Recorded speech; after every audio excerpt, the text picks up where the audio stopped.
अभिषेक और मृदुल का इवन बशीर का जो बाहर होना, बशीर का बाहर होना लोगों को अभी तक नहीं पच पाया, और लोग ये कह रहे हैं कि बिग बॉस ये कौन सा गेम खेल रहे हैं, सारे अच्छे अच्छे लोगों को बाहर निकाल दे रहे हैं। बट आई थिंक बशीर का जो एविक्शन था वो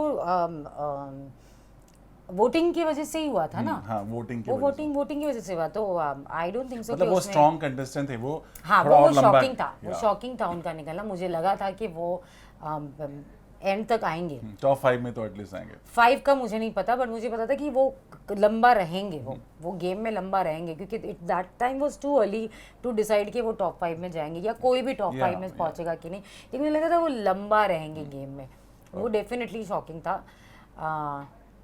बट जिस तरीके से जो कॉल लिया गया मृदुल और अभिषेक के एविक्शन का, वो बहुत शॉकिंग था। लेकिन हर साल ऐसा होता है, एवरी ईयर आप देखो ऐसा होता है। घर वाले डिसाइड करेंगे इसको नहीं, इसको रखना है कि नहीं रखना है, या अचानक से कुछ कैप्टन को दे देंगे, या अचानक लाइव ऑडियंस आ जाएगी। तो हर साल ऐसा होता है। मृदुल का मुझे बहुत ज़्यादा लगा, और डेफिनेटली अभिषेक का भी लगा, फॉर श्योर लगा। ये दोनों का तो ऐसा लगा वो ऐसे नहीं जाना चाहिए कोई। ये होता है हर साल, लेकिन जब जो भी ऐसे जाता है ना, मुझे उसके लिए बहुत दुख होता है कि ये ऐसे ना जाए। ऑडियंस निकाले तो फिर आपको लगता है, लेकिन ये जो चीज़ है ना, बिकॉज मैं उस घर में रह चुकी हूँ, मुझे पता है कि दिल में बात बैठ जाती है और बहुत सालों तक बैठती है। तो आई एम श्योर मृदुल और अभिषेक के दिल में ये बात बहुत सालों तक बैठेगी, और ये to get over this would be very difficult कि वो ऐसे बाहर निकले। आपको मौका मिलेगा घर के अंदर जाकर के किसी को कुछ कहने का, तो वो कौन होगा और क्या कहना चाहोगे आप? हाय, वो तो मैंने सोचा नहीं है किसी को कुछ कहने का। I mean, क्या गौरव को या फिर गौरव को तो मैं कहूँगी वेरी वेल प्लेड, और बहुत अच्छा खेल रहा है। मैं गौरव की तारीफ में, मुझे अशनूर अच्छी लगती है।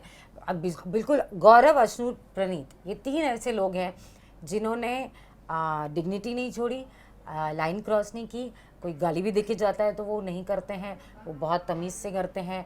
चीखना चिल्लाना इज़ नॉट बदतमीज़ी। वो जब कई बार आवाज़ ऊंची करनी पड़ती है सामने वाले को बताने के लिए कि भाई यू कैन नॉट डोमिनेट मी, या अंडर एस्टिमेट मत करो, इज़्ज़त से बात कर रहे हैं। तो ये 3 लोग मुझे ऐसे लगते हैं कि ये प्योर विनर है, और इन तीनों में से ये जीतेंगे ना तो ये डिज़र्व करते हैं बिल्कुल जीतना।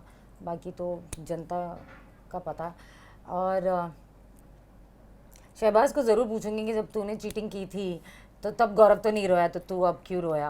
तो जैसे कि ये गेम बिग बॉस का गेम है, यहाँ कुछ भी चलता है, तो फेयर अनफेयर की बातें तो यहाँ ना करो, ये ज़रूर बोलूँगी शहबाज को।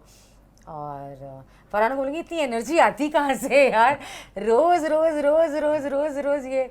और मालती मुझे एक्चुअली थोड़ी सी मुझे लगता है उसका थॉट प्रोसेस जाता कहाँ है, मुझे वो कहीं ना कहीं ये क्या कर दिया, वॉकआउट करना। नहीं वॉकआउट तो चलो ठीक है, लेकिन जब उसकी जो डिसीजंस होते हैं, जो वो फैसले लेती है, जो वो अचानक से ये लगता है अभी ईस्ट में थी अभी वेस्ट में कैसे आ गई, वो समझ में नहीं आता। और वो जब वो एक्सप्लेनेशन भी देती है प्रणीत के साथ बैठ के, जब वो बात करती है वो कन्विंसिंग नहीं लगता कि भाई क्या बोल रही है, वो नहीं समझ में आ रहा है। कई बार वो बहुत सही भी बोलती है, लेकिन वो सिर्फ बहुत रेयर टाइम पे ऐसा होता है। मैक्सिमम टाइम मैं उसको बोलूँगी भाई बहन तू क्या बोलती है, समझ में नहीं आता।